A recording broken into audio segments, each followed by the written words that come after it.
2026 ഫെബ്രുവരി 28 സമയം പുലർച്ചെ 8 മണി. ടെഹ്റാനിലെ pastor street.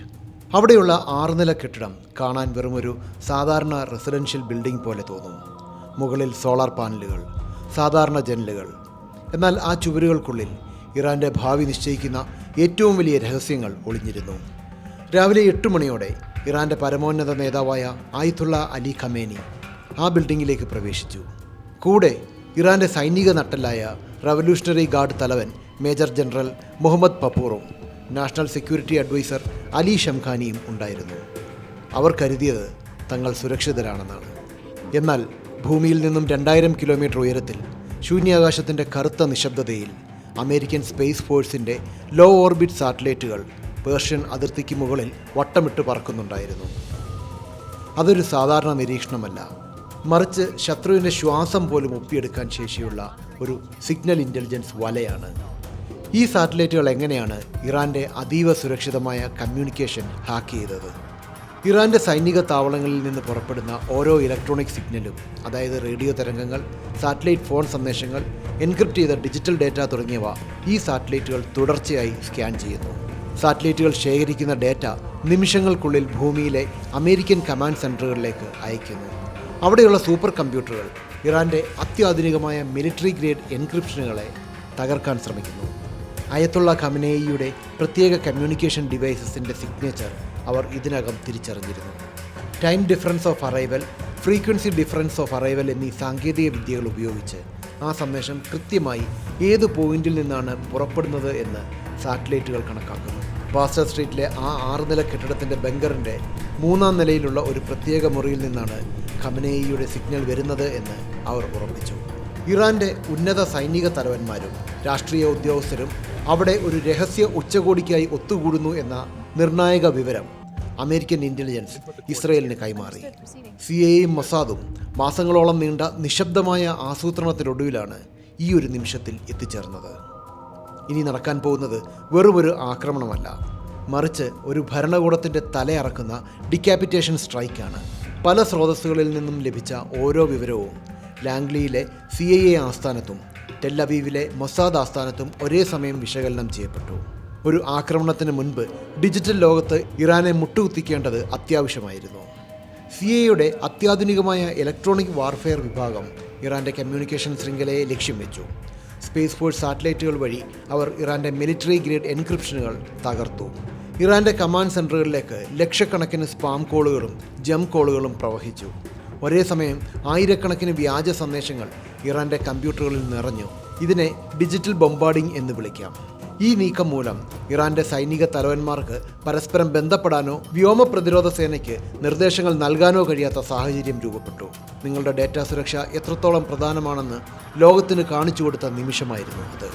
ഇസ്രയേലിൻ്റെ വ്യോമത്താവളങ്ങളിൽ അന്ന് അസാധാരണമായ ചലനങ്ങളായിരുന്നു.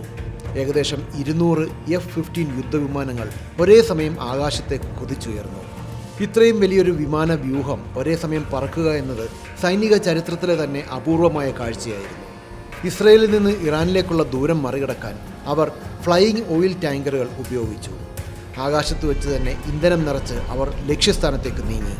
പക്ഷേ ഇറാൻ്റെ വ്യോമ പ്രതിരോധം ശക്തമായിരുന്നു. റഷ്യൻ നിർമ്മിത S-400 റഡാറുകളും ഇറാൻ്റെ സ്വന്തം ബാവേർ മിസൈലുകളും ടെഹ്റാനിലെ ആകാശം കാത്തുസൂക്ഷിക്കുന്നുണ്ടായിരുന്നു. ഇവിടെയാണ് അമേരിക്കയുടെ സഹായം നിർണായകമായത്. US ടോമാഹോക്ക് ക്രൂയിസ് മിസൈലുകൾ മിന്നൽ വേഗത്തിൽ ഇറാൻ്റെ റഡാർ സ്റ്റേഷനുകളെ ഒന്നൊന്നായി നാമാവശേഷമാക്കി.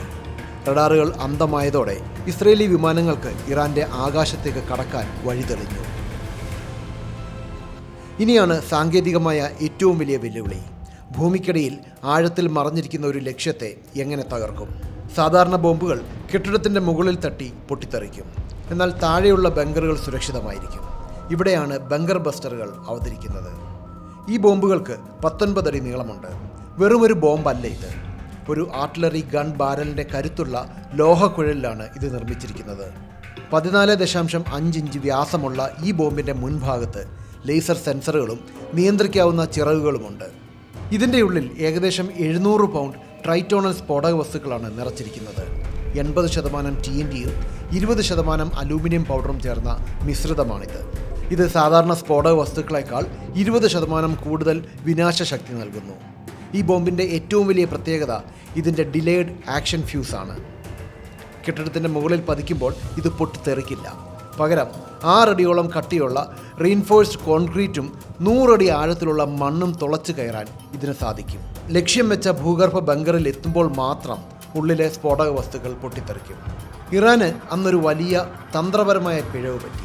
ആ കോമ്പൗണ്ടിൽ 2 അതീവ സുരക്ഷിതമായ ആഴത്തിലുള്ള ബങ്കറുകൾ ഉണ്ടായിരുന്നു. എന്നാൽ അന്ന് അദ്ദേഹം തിരഞ്ഞെടുത്തത് ആഴം കുറഞ്ഞ ഒരു ഭൂഗർഭ മുറിയായിരുന്നു. മൊസാദിൻ്റെ ഹ്യൂമൻ ഇൻ്റലിജൻസ് വഴി ഖമനേയി ഏതു മുറിയിലാണ് ഇരിക്കുന്നതെന്ന വിവരം ഇസ്രയേലിന് ലഭിച്ചു. 200 വിമാനങ്ങളിൽ ഒരു പ്രത്യേക സ്ക്വാഡ്രൺ മാത്രം പാസ്റ്റർ സ്ട്രീറ്റിലേക്ക് തിരിഞ്ഞു. അവർ ആ കെട്ടിടത്തിൻ്റെ മുകളിൽ കൃത്യം 30 ബോംബുകൾ വർഷിച്ചു. ഓരോ ബോംബും ഒന്നിനു പിറകെ ഒന്നായി ഒരേ വിള്ളലിലൂടെ താഴേക്ക് പതിച്ചു.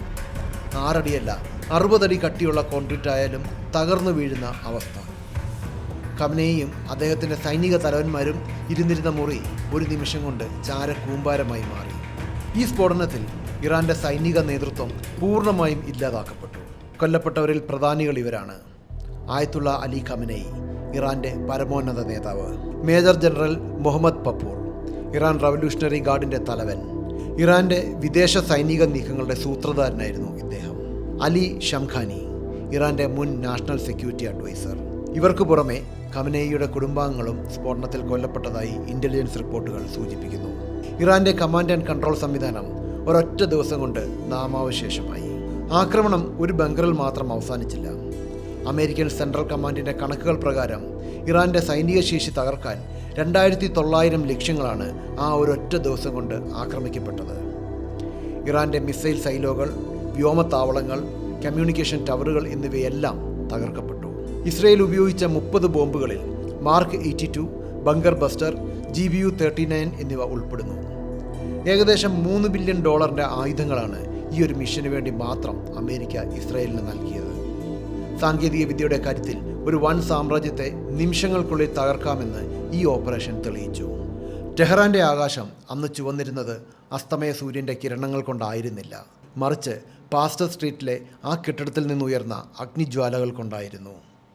മണിക്കൂറുകൾക്ക് മുൻപ് വരെ ഇറാൻ്റെ ആത്മീയവും രാഷ്ട്രീയവുമായ ചൈതന്യമായിരുന്ന ആ മനുഷ്യൻ, ആയത്തുള്ള അലി ഖമനേയി, ഇപ്പോൾ ചരിത്രത്തിൻ്റെ താളുകളിലേക്ക് മറഞ്ഞിരിക്കുന്നു എന്ന വാർത്ത കാട്ടുതീ പോലെ പടർന്നു. നഗരത്തിലെ തിരക്കേറിയ ചായക്കടകളിലും പുരാതനമായ ബസാറുകളിലും നിശബ്ദത തളം കെട്ടി. ആളുകൾ പരസ്പരം നോക്കി. പക്ഷേ ആർക്കും സംസാരിക്കാൻ കഴിഞ്ഞില്ല. ലക്ഷക്കണക്കിന് ഇറാനിയൻ ജനതയെ സംബന്ധിച്ചിടത്തോളം അദ്ദേഹം വെറുമൊരു ഭരണാധികാരി ആയിരുന്നില്ല, മറിച്ച് റഹബർ അഥവാ പതാകവാഹകനായിരുന്നു. അവർ അദ്ദേഹത്തെ സ്നേഹിച്ചത് ഒരു പിതാവിനെ പോലെയായിരുന്നു. നിലവിളിച്ചുകൊണ്ട് അവർ തെരുവുകളിലേക്ക് ഇറങ്ങി. പലരും തെരുവിലിരുന്ന് വിങ്ങിക്കരഞ്ഞു. കറുത്ത വസ്ത്രമണിഞ്ഞ സ്ത്രീകൾ മസ്ജിദുകളിലേക്ക് ഓടി. അവരുടെ പ്രാർത്ഥനകളിൽ വിറയാർന്ന വാക്കുകൾ മാത്രം അവശേഷിച്ചു. അവർ ഉറക്കെ കരഞ്ഞുകൊണ്ട് പറഞ്ഞു, ഞങ്ങളുടെ സൂര്യൻ അസ്തമിച്ചിരിക്കുന്നു. യുദ്ധതന്ത്രങ്ങളും ബോംബുകളും ചാരപ്പണികളും ഒരു രാജ്യത്തിൻ്റെ ഭൂപടം മാറ്റിയേക്കാം. പക്ഷേ തലമുറകളായി ആ ജനത ഹൃദയത്തിലേറ്റിയ ആദരവിനെയും സ്നേഹത്തിനെയും മായ്ക്കാൻ ആവില്ല. ആ സ്ഫോടനത്തിൽ തകർന്നത് വെറുമൊരു കെട്ടിടമായിരുന്നില്ല, മറിച്ച് ദശലക്ഷക്കണക്കിന് മനുഷ്യരുടെ വിശ്വാസമായിരുന്നു. ഇറാൻ്റെ പർവ്വത നിരകളിൽ തട്ടി പ്രതിധ്വനിക്കുന്ന വിലാപങ്ങൾ രാഷ്ട്രീയത്തിനപ്പുറമുള്ള ഒരു ജനതയുടെ ആത്മബന്ധത്തിൻ്റെ തെളിവായിരുന്നു. ഇറാന് പുറത്തും ഖമനേയിയുടെ വിയോഗ വാർത്ത ഹൃദയങ്ങൾ ഭേദിച്ചു. പല രാജ്യങ്ങളിലും ജനങ്ങൾ തെരുവിലിറങ്ങി പ്രതിഷേധിച്ചു. പാകിസ്ഥാനിൽ US എംബസിയിലേക്ക് നടന്ന പ്രതിഷേധത്തിലും അതിനെ തുടർന്നുണ്ടായ വെടിവെപ്പിലും 21 പേരാണ് മരണപ്പെട്ടത്. യുദ്ധം വിജയികളെയും പരാജിതരെയും സൃഷ്ടിക്കുന്നു. പുകമഞ്ഞുകൾക്കിടയിൽ മങ്ങിപ്പോയ ആ വിപ്ലവത്തിൻ്റെ കനലുകൾ ഇനിയും ഇറാൻ്റെ മണ്ണിൽ ബാക്കിയുണ്ട്. ഒരു യുഗം അവസാനിക്കുന്നു, പക്ഷേ ഖമനേയി എന്ന സ്നേഹം അവസാനിക്കില്ല.